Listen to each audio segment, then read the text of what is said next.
So let's have a look at the other steps to personal branding success. And in this next section, I'm just going to give you a small sample of the rest of the course. So we know that for me, there are 9 steps to personal branding, which starts with becoming clear about who you are and finishes with measuring your success. So let's take a look at what each of those steps might involve. And I've included a small sample, as I said, of each of the steps that are in the full Learning to Fly course.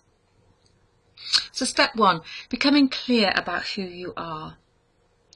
Values. If we don't know what our personal value is, how can we express that to anybody else? And values are ways of being that mean something important to you and are the qualities that you represent to the rest of the world. They're something that you believe in and are the foundations of who you are. And it's something that lots and lots of people get stuck on. They don't know what they value, and because they don't know what they value, or what their values are, they don't know how to then translate that into what their personal brand represents. So a really easy way to discover what your values are is to do the 30 to 8 values exercise. Very simple. Go and get yourself some post-it notes and just really quickly write 30 words that mean something to you and put them on a wall or a floor or somewhere that you can then start to play with them. As soon as you've done that, choose 8. Only 8. I don't care that you've got others you think, oh yes, I want one of those. Just 8. And then write down what the 8 values mean to you. Now what you might want to do is, after you've chosen your 8, you might want to sleep on it before you reflect on what the 8 values mean to you. But it's really important that you understand why they are your values. Now the other thing that you can do, which is really good fun, is do what's called a 6-word memoir. You've only got 6 words to say who you are. So you might have a passion for, you might love to do something, you might believe that. And there's a fabulous website called smithmag.net, 6 words, and there you can post your 6-word memoir. And it's just a great way of cutting the rubbish that we write about ourselves down to just 6 words. And this is great to do after the value exercise. So what are your 6 words? What are the 6 things that you would like to be remembered for? Staying healthy and energized is immensely important to your personal brand. And one of the key things is keeping your brain hydrated. One of the things, and this is nothing to do with personal branding, but one of the ways that people put weight on is because if their brain isn't hydrated, the brain sends messages to say that it needs something, and people understand that to be that they're hungry, and then they go and eat, when actually it's the brain screaming out for water. You know, how do you know that you're dehydrated? You know, do your fingers look like they need some water? Are you thirsty? All of these things are indications that you're already dehydrated. Now, the brain consists of 85% of water, and it's the only part of your body that is constantly active, and it takes priority over the rest of your body. So it is vital that you keep your brain hydrated so that you can then keep the rest of your body energized. But also, you know, if you are hydrated, you can think more clearly, you look fantastic, and you have much more energy to deliver the brand that is you. And so I'm just going to suggest that you find more ways to introduce more water into your day and into your diet. Simple things like every time you go and get a cup of tea, you have a glass of water, or you keep a bottle of water on your desk and sup it through the day. You have things like soups for lunch. So you're just finding more ways to get water into your body, and that will keep you thinking clearly, keep your body hydrated, give you masses of energy. You'll look fantastic, and that really does say a whole lot about the brand you. How can you be a better communicator? How you communicate about your brand and about you is one of the key things. Now, like it or not, your attitude and your appearance, how you come across to people, says a lot about you. So you really need to be thinking about how you project who you are. So this is a little exercise that you can do to think about how you can make a great first impression.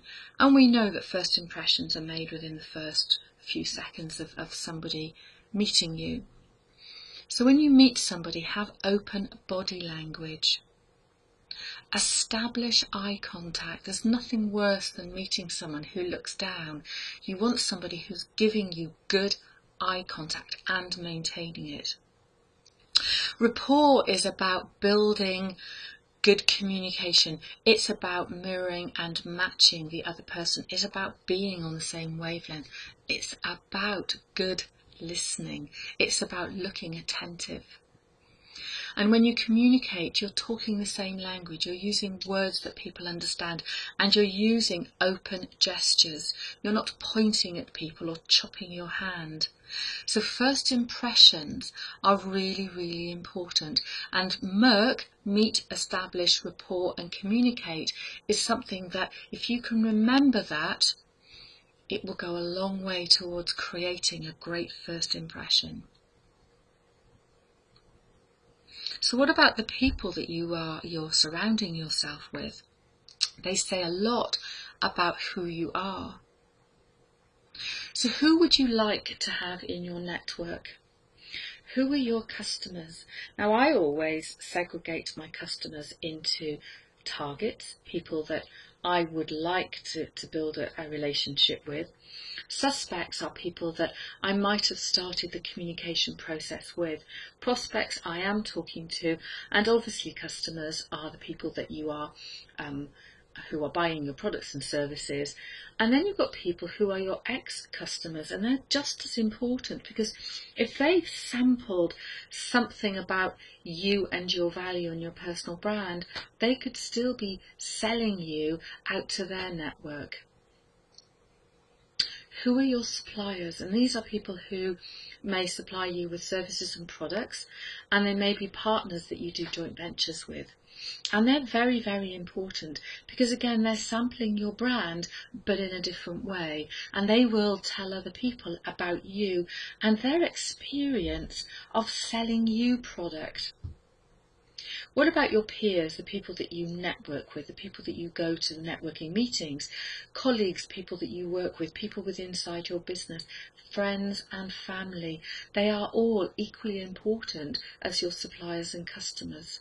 Who else should be in your network? Who would you like to work with? So make a list of your network. Export all the lists and things that you've got in Outlook or your CRM or your Google Contacts. Clean it up. Have a look of who's missing. Add in the people that are missing and delete the rubbish. There will be people that you don't want to work with, who don't support you. They're not your fans, and you don't need them in your life or your business. So be really, really ruthless. So take the time out to make a list of the network and categorise them as we've discussed. And then that gives you opportunities to think about how you're going to connect with them and how you'll communicate with them and what your communications and your promotion activities will be. So how are you going to package yourself? We talked earlier about first impressions counting. And we know within the first few seconds, people say within the first 7 to 15 seconds, it may be even shorter than that. And people are influenced by their perceptions, because we know that brands are built by other people's perception of you.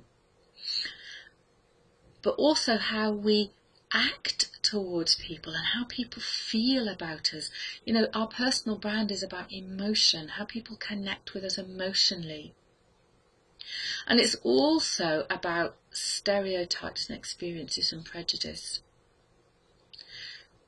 people may have a perception and a belief that anybody who does X, a stereotype, will never be their right kind of person to work with because of some experience that they've had or some prejudice. So it's really, really important to think about how you are going to make the right impression when you're promoting your brand. And I believe that you're much more than a logo. People talk about, oh, my brand, and then put up pictures of their logo. That's rubbish. Your logo is not who you are. It's part of your promotional identity. It's something visual that people see. But you are much more than that. There's who you are. There's your name and your business name, your title and logo and everything else. It's the kind of customer service that you deliver, what you wear. It is everything about you. Obviously, it's important to get it right, but you are more than your logo. But it's also about consistency. If your brand, for example, has the colour orange as in this slide, then you can translate that into things that you wear, things that you do, things that you talk about. You can bring oranges and give oranges away to people, but it needs to be consistent. You don't have one colour for this and one colour for that and one strapline for this. It's about bringing your promotional messages in on a level that is consistent with everything you say and do. I think writing a book, I keep saying it, is a brilliant way to promote your brand. You're demonstrating your credibility. It's social proof. You are then seen as a subject matter expert. A book is much more than a business card. It's a great big business card. And it really, really does help your personal branding. So I would highly, highly recommend that even if you only write one book, have a book that you use to promote your brand and use it as part of your marketing toolkit. So what could you write a book about? I often get people saying, oh, I don't know what to write about, and who'd want to know what I've got to say. Just have a think about what are the things that people ask you about all the time. What potential problems may your reader have? And reader is your client, is your network, is your social circle. What results do your clients get as a result of working with you? Now, if they get results, you can translate that into case studies that go in your book, and then other people can get the same results. So just think what your top questions, the top things are that you solve and what those results might be. And that will give you a little inkling about what your book might be about. If you know who you are and you know what value you bring and you know what problems you're solving for people, you will know what the content of your book can be. And it doesn't have to be huge. Publishing on Kindle these days, you're looking at around 20 to 30,000 words. You could write 1,000 words a day for 20, 30 days, and you will have the basis of your book. You could write a blog, 1,000 words every day for 20 or 30 days, and you've got the basis of your book. So don't think that I can't do this. Think, how can I leverage my knowledge and share that with other people and write myself a book? How are you going to promote yourself? Questions to ask.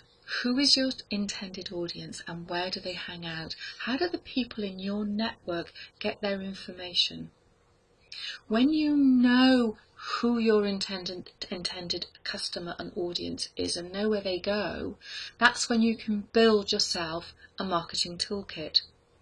And I know social media is huge, but you need to be looking at traditional ways of marketing and all of this new PR and create a blend that works for you.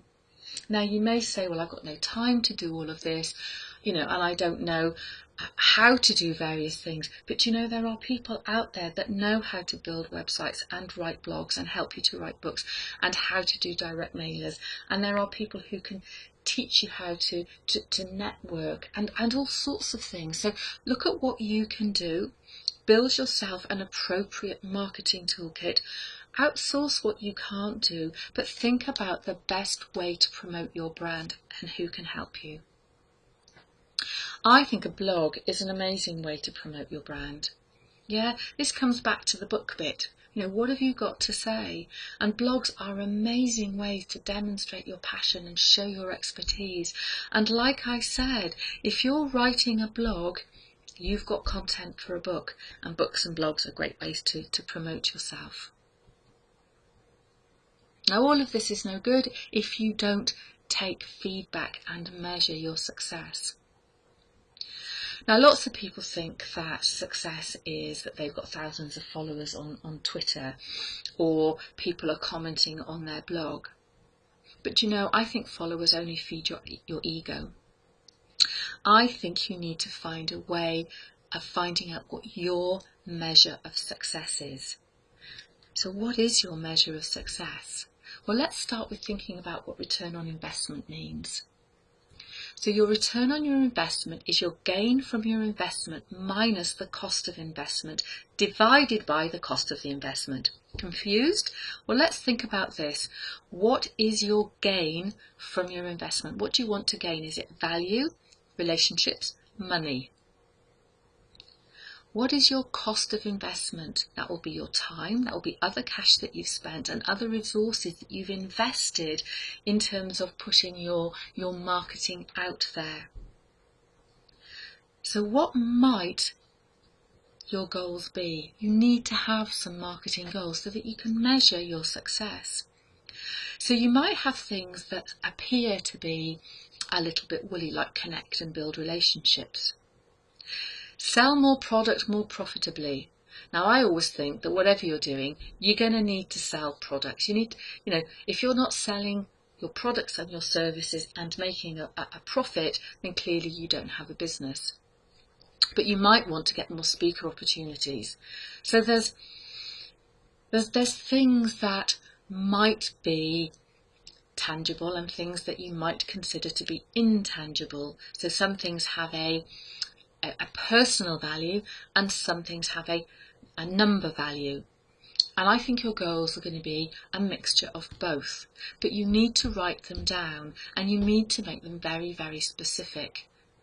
So you need to be able to know if you've met your goals. So what is your measure of success? What are your goals? And how will you know that you've achieved them? Ask some questions as well about the people that you work with. If you're delivering products and services into organisations, ask what the benefits are. What was the greatest contribution that you made? What can you always rely on me to deliver? That's a great question, because sometimes, people have to then step outside and think, wow, what is it that I know that if I need X, I can always ring you? What are my top brand attributes? So that's the perception thing. What are people perceiving about you? And what is my greatest gift and value? What do you value most about me? What do you believe that my greatest gift to the world might be? So some of those questions might help you to work out what your return on investment is and what the goals are that you should be setting. And feedback is vital, because if you're not measuring, how can you know what to change? How can you know what to do differently? And how can you know that you are truly successful? So I'd like to thank you for going through my steps with me. I hope you've enjoyed the confidence module, and I look forward to working with you again in the future.